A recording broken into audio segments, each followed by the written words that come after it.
আসসালামু আলাইকুম ওয়া রাহমাতুল্লাহ। সম্মানিত সাংবাদিক বন্ধুগণ,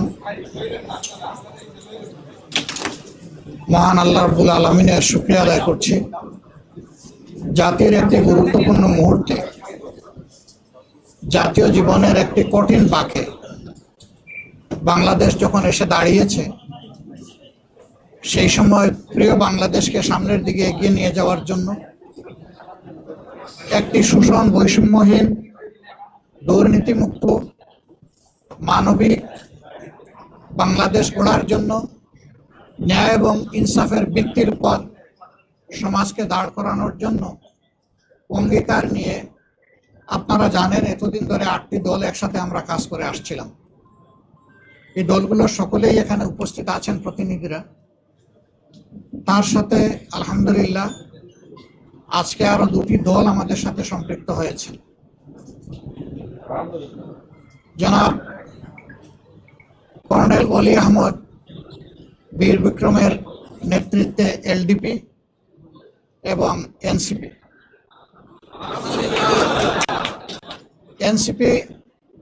একটু আগে আমাদের সাথে তাদের বৈঠকটা সমাপ্ত হয়েছে। তারা এই বৈঠকে আসার সময় এবং সুযোগটা পাননি। তাছাড়াও দলীয় পরিসরে তারা একটা মিটিং করে আজকে রাত্রেই আমাদেরকে তারা জানিয়েছেন যে তাদের এখানে সম্পৃক্ততার ব্যাপারটা তারা আপনাদেরকে পরিষ্কার জানিয়ে দেবেন ইনশাআল্লাহ।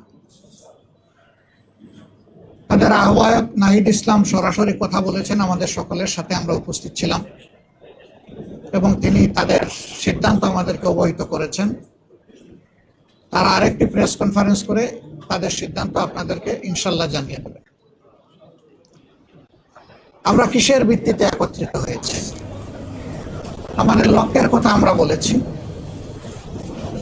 এটা আমাদের একটি মজবুত নির্বাচনী সমঝোতা। সারা বাংলাদেশের 300 আসনে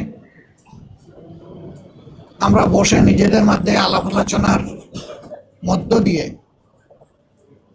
বিভিন্ন আসন আমাদের মধ্যে আমরা নির্ধারণ করেছি। যেহেতু 2টা দল একেবারে শেষ পর্যায়ে এসে আমাদের সাথে তারা মিলিত হয়েছেন, আরো অনেকগুলা দল তারা আগ্রহী ছিলেন, বাট এই প্রক্রিয়ায় এই মুহূর্তে এখানে সম্পৃক্ত করা আমাদের জন্য খুবই দুরূহ হয়ে গেছে। অনেকের আগ্রহ থাকা সত্ত্বেও আমরা সেভাবে তাদেরকে সম্পৃক্ত করতে পারছি না। আমরা তাদের কাছে দুঃখ প্রকাশ করছি, কিন্তু জাতীয় জীবনে ইনশাআল্লাহ আমরা তাদের সাথে একসাথে কাজ করব এই জাতিকে গড়ার জন্য ইনশাআল্লাহ। আমাদের আসন সমঝোতা অলমোস্ট কমপ্লিট। সামান্য একটু বিষয় যেগুলো রয়েছে, আমরা আশা করছি এটা নমিনেশন ফাইল করার পরপরই আমরা সেটাও ইনশাআল্লাহ আলাপ আলোচনার ভিত্তিতে সুন্দরভাবে সমাধান করতে পারবো। আপনারা দোয়া করবেন, এই ক্ষেত্রে কোনো সমস্যা হবে না। এই ব্যাপারে আমরা খুবই আস্থাশীল। সাংবাদিক বন্ধুগণ, আপনারা জাতির বিবেক এবং মিডিয়া জাতির দর্পণ। আমরা কোন পর্যায়ে চলে গিয়েছিলাম আমরা সবাই জানি। আল্লাহ তাআলার বিশেষ মেহেরবানি 24-এর গণবিপ্লবের মধ্য দিয়ে, গণ আন্দোলন, গণ অভ্যুত্থান, যেভাবে বলুন, তার মধ্য দিয়ে কার্যত এই জাতি স্বস্তির নিঃশ্বাস ফেলেছে এবং নতুন করে একটা আজাদির আশা অন্তরে পোষণ করছে। এই বিপ্লব পরিপূর্ণতা পেয়েছে 24-এ এসে, কিন্তু ত্যাগ এবং কুরবানি শুরু হয়েছে 2009 সাল থেকে। তৎকালীন বিডিআরের সদর দপ্তর পিলখানায় যে মর্মান্তিক হত্যাকাণ্ড সংঘটিত হয়েছিল, যেখানে বাংলাদেশের কমিটেড 57 জন অফিসার তাদের জীবন দিয়েছিলেন।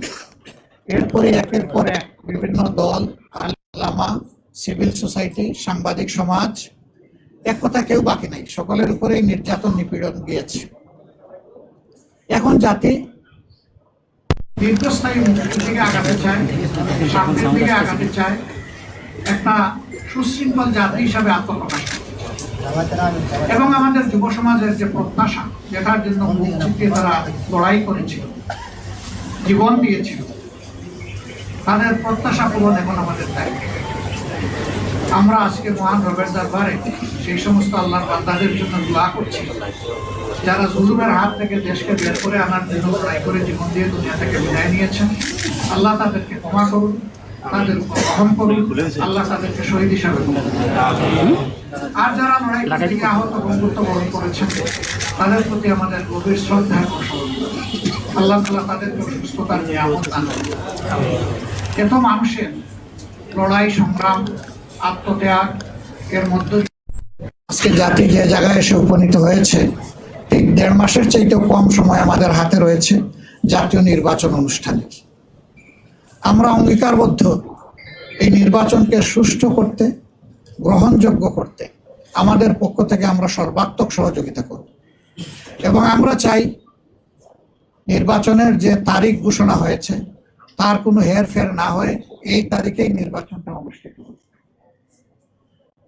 আপনাদেরও সহযোগিতা এই ব্যাপারে খুবই প্রয়োজন। আমরা আশা করছি সরকার একটা সুষ্ঠু নির্বাচনের জন্য তাদের যে করণীয়, নির্বাচন কমিশন এবং সরকার সেই দায়িত্ব তারা পালন করবে। এখনো তাদের অনেক কাজ বাকি রয়ে গিয়েছে, এখনো সমতল মাঠ তৈরি হয়নি সকলের জন্য। সেই মাঠ তৈরির কাজটা হচ্ছে সরকার এবং নির্বাচন কমিশনের। তারা যে কোনো ধরনের লোভ লালসা, ভয়ভীতি এবং কারো প্রতি কোনো ধরনের আনুকূল্যের ঊর্ধ্বে উঠে তারা তাদের দায়িত্ব পালন করবেন। সাংবিধানিক নৈতিক দায়িত্ব এটা আমরা এবং জাতি তাদের কাছে প্রত্যাশা করে।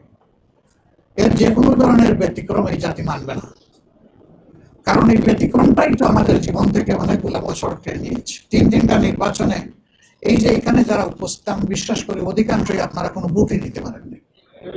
আমরা তো জীবনে 2-4বার ভোট দেওয়ার সুযোগ পেয়েছি, আপনারা পাননি। এইভাবে আমাদের ভোটের অধিকার হরণ করে নেওয়া হয়েছে। আগামীতে আমরা ওই ধরনের কোনো প্রক্রিয়া কেউ করতে গেলে কোনো অবস্থায় আমরা এটা বরদাস্ত করব না।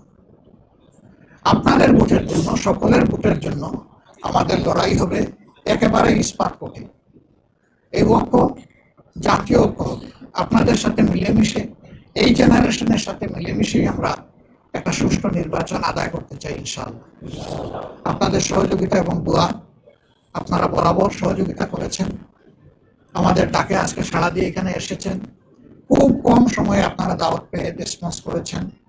আমরা এই জন্য গভীর কৃতজ্ঞতা জ্ঞাপন করছি, আপনাদেরকে ধন্যবাদ জ্ঞাপন করছি এবং ইনশাআল্লাহ আপনাদের সাথে সময় সময় আমাদের এই যে সমঝোতা, এটাকে ঠিক ওই অর্থে জোট বলুন আর না বলুন, আমরা কিন্তু জোটের চাইতে আরো মজবুত, আরো ঐক্যবদ্ধ।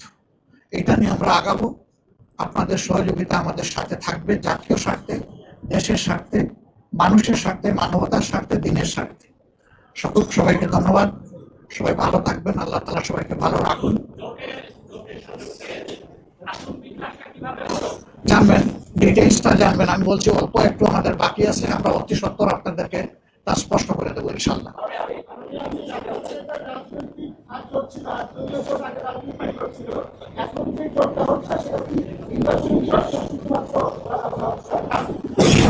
এটা দেশ গঠনের জোট, এটা নির্বাচনের জোট, এটা রাজনৈতিক জোট, এটা সকল ধরনের, মানে ওই জোট বলেন আর সমঝোতা বলেন, যাই বলেন, এটা সবগুলা পারপাস কভার করার জন্য আমরা আশা করছি এর সাথে আমরা করবো। দলীয় কর্মসূচি যার যার অনেকগুলো থাকবে, তারপরে ন্যাশনাল ইস্যুতে যেখানেই নির্বাচনের জন্য, মানে নির্বাচনের জন্য নাকি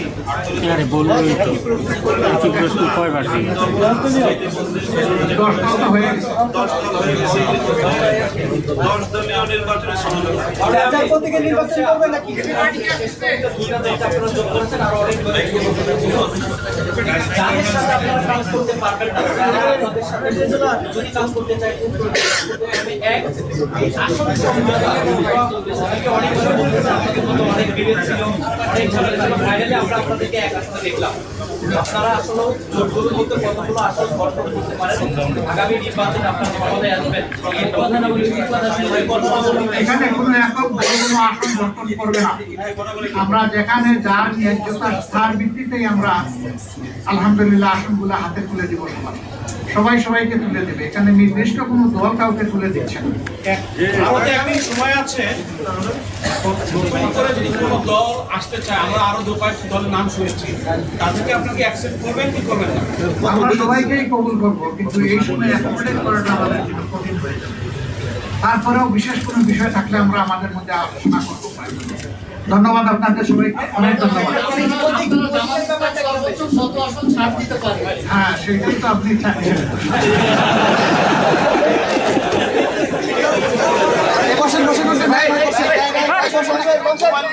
মোবাইল